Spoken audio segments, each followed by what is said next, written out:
নমস্কাৰ। এটি গুৰুত্বপূৰ্ণ বাতৰি লৈ নিউজ নৰ্থ ষ্টুডিঅ'ত মই মুকিবুল হুছেইন।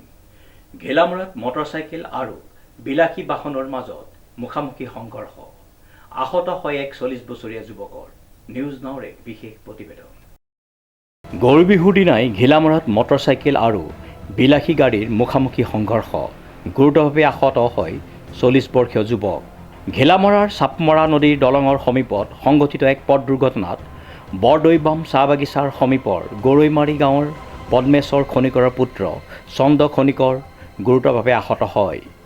আৰক্ষী সূত্ৰে জানিব পৰা মতে গোগামুখৰ পৰা মাজুলী অভিমুখী AS290003 নং বিলাসী গাড়ীখনৰ লগত হোৱা মুখামুখি সংঘৰ্ষত AS07N3240 নম্বৰৰ মটৰচাইকেল আৰোহী চন্দ্ৰ খনিকৰ গুৰুতৰভাৱে আহত হোৱাত উন্নত চিকিৎসাৰ ব্যৱস্থা কৰি তদন্ত অব্যাহত ৰখা হৈছে।